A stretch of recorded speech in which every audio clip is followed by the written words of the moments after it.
All right. My name is Jake. I'm a real alcoholic. One of the real ones. My sobriety date is October 10th of 2019. Louis had reached out to me on Sunday and asked me to speak tonight. And I immediately got apprehensive because I have a lot of respect for the men in this room. And, I think part of, my recovery is sharing my story. And, I guess I want to do it justice. I guess I just have a lot of respect for you guys. So I'm going to kind of go off the cuff. I wanted to, prepare something and do all of that. But I'm the type of alcoholic that, needs to understand why I'm this way, how I became this way. And I work a pretty intense program. The obsession that I had with drinking alcohol just transfers. I just move it other places. And, right now it's my recovery because, the spiritual principles that was just read by Tony, those things have changed my life. And this is not a program that I got right away. I came into the rooms because I had a nervous breakdown. My body was just tired of dealing with the fake bullshit that I was trying to hold up all the time.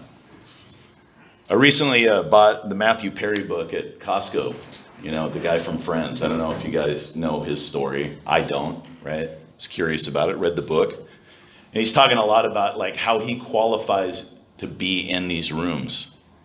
And it was interesting reading about it because a lot of what he talked about reminded me of my own upbringing. I'm a kid who was born in the 70s, grew up in the 80s. I was a total latchkey kid. I also come from a really big family, a farming family from North Dakota. And we have a long history of alcoholism in our family.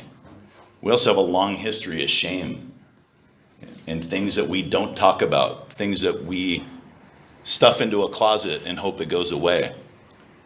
And I tried to do that for a lot of years. And again, I think the avatar that I put up, you talk about Jim Carrey, you see this clip talking about your body gets tired of dealing with this fake persona that you've been living with.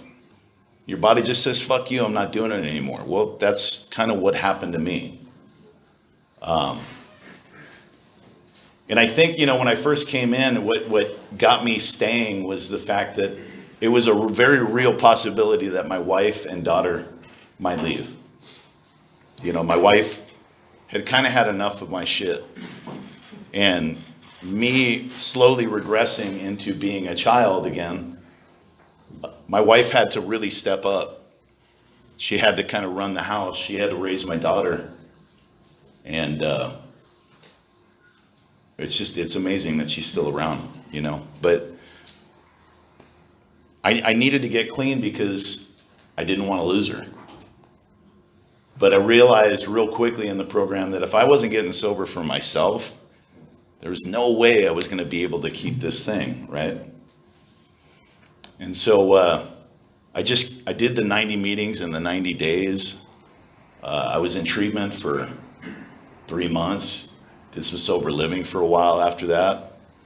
But when I came home, it was really important that I got locked into a program because I was squirrely. I knew I was squirrely. I knew it was just a matter of time before I went back out, right? So I immediately connected with my community. In the process of doing that, the guy who cuts my hair used to secretary this meeting, and when I went in to get a haircut, the guy said to me, he's like, hey, been gone a while, I haven't seen you in a bit. And I said, yeah, it was away for a bit. I needed to figure some things out. And he held up the triangle and he said, this kind of figured things out? I said, yeah, that kind of figured things out. And by the way, I don't have anything figured out.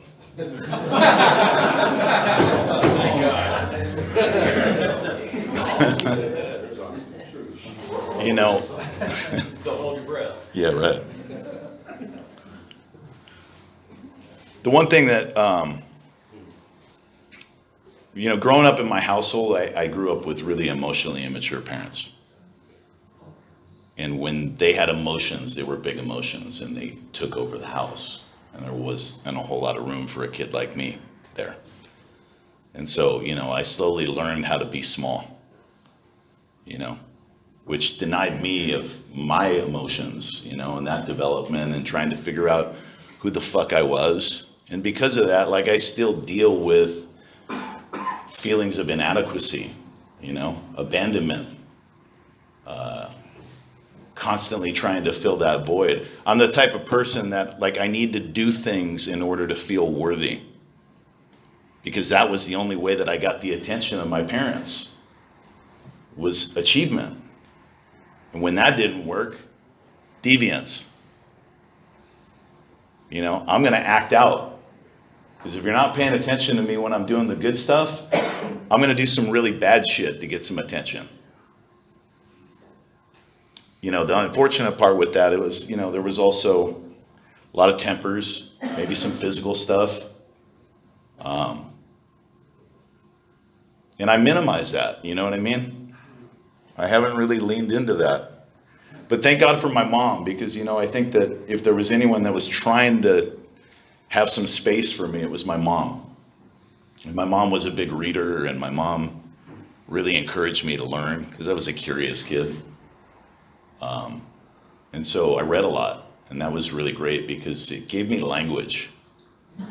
And language is a really powerful tool in my toolbox. The problem is I used it for the wrong reasons for a really long time. And that was to keep people at bay. My words can hurt, and I can use them very hurtful, I'm gonna make this sting. If you're doing something that's making me feel bad, or you're not giving me what I want or what I need, again, you're gonna hear about it. And I'm gonna be the type of guy that wears it on my sleeve. You're gonna feel that energy, right? That's the kind of alcoholic I am. And I still have those tendencies. Today it was funny because I was at work, and I arranged my life to where there's no room for any error, right? And I needed to leave work right at 3:35 in order to make my 4 o'clock dentist appointment, and someone was double parked in front of me. But there's a gap. I think I can fit this fucker right there, And ended up scratching the whole side of my fucking truck. And I got pissed. Wasn't my fault. Nope. It was this motherfucker that parked in front of me. And if that car wasn't there, and if this person wasn't parked so close to me, I could have been able to get out. I could have been able to make my appointment. I immediately want to blame. It's not my fault. It's your fucking fault. And I get rage. And that rage will literally eat me from the inside out. And I called my wife. My wife is a therapist. And I was like, babe, I'm fucking pissed, and I just need you to listen. And I start talking to her, and I was like, I'm fucking mad. I want to call work, and I want to just tell them what's going on. And she's like, oh yeah, that's a good idea. Go for that. Get on there. Why don't we go to their house and just burn their fucking house down while we're at it? And I was like, yeah, that's a good idea. I'll drive. Yeah, thank you.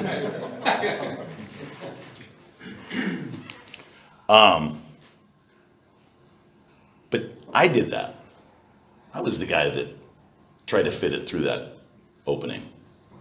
I could have just went and asked somebody to move their truck. Could have showed up to my appointment late. Thank God it was a dentist appointment, by the way. When they're chipping away at your teeth and fucking dragging that metal across it, I get to breathe. Breathing does an amazing thing to your nervous system. It actually calms it down. Got home, I was like, hey babe, thanks for just allowing me to vent. She's like, yeah, you don't seem so rageful right now. I said, well, I'm still pissed off. Give me a minute, I'll think about it. I'll get right back to it, you know what I mean? And she said, Rage is just really, it's an emotion that you can't communicate. And I was like, wow. Never heard that before. It fucking hit me like a pile of bricks. I was like, you know what? That is right on the money. And I realized, again, growing up in that household and needing to make room for my parents and their emotions, I never knew how to deal with my own emotions. I never knew how to put a language to identify what it was. I never knew how to talk about it. Even if I did, I certainly didn't have people that could hold space for me, and be able to give something back. So I learned to just stuff that stuff, bury it down, hide it. Give the perception that I'm okay, right? But meanwhile, deep down inside, I'm fucking miserable.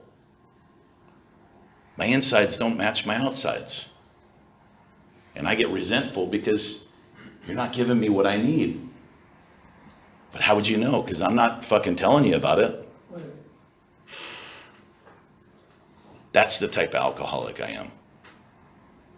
And it's a battle to this day. I might have 3 years, whatever. Like what I've learned coming to these rooms is it really is one day at a time. And I realized today, like I was fucking pissed. I easily could have gone to the liquor store and picked up. Would have instantaneously made it feel better. But I would have lost everything that I've gained in the last 3 years. Because in that moment, I had emotions that I didn't know how to process. I didn't know how to deal with. Because I didn't have the language for it.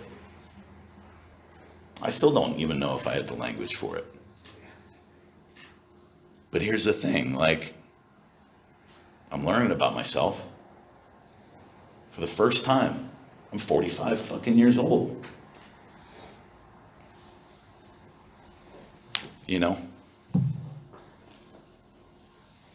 It's not easy, this work. It's not easy to confront yourself and realize that, honestly, most of the fucking problems that I have in my life are because of me. And that was a hard reality to deal with. It's still a hard reality for me to deal with. And my natural tendency is I can't face that. So I lash out. I blame. I feel justified, indignant, right? That's a real dangerous place to be. That's right around the corner from the fuck it's. So I got to work a program. I come to rooms, I talk about that discomfort. I was thinking about what am I going to have people talk about today? I think I want to talk about getting in your own way. Because I still do it. And it irritates the hell out of me. And I'm a perfectionist, right? I should have this figured out by now. Again, I don't know shit. I'm just trying to get through the day and not pick up. Because if I pick up, like, again, everything that I've worked so hard for, everything that I just love and appreciate, like I have gratitude for the first time in my life. That's amazing. I was always cynical. There was always problems in my life. Now I want solutions. And I thought maybe just quitting drinking might be that solution, but no, it's not. I'm an alcoholic, right? If I cut alcohol out, I should be better. I'm not. Which means there's more shit that I got to dig into, and that's why I get fucking 12 steps. And I got to do them one step at a time. And shit still comes up, right? That's the beauty. Like we get to work the last 3 steps, So I love Alcoholics Anonymous. I love what it's done for me. I love what I learned from it. It's humbling. And, when I said one time when I came up here that, when I was drinking, it was probably the loneliest period of my life. And I was surrounded by people, right? But I didn't genuinely know how to connect with people. because I got in my own way. Now I'm just trying to learn how to be of service. And right now, today, it's being able to share this story with you guys. So that's all I got. Thank you very much.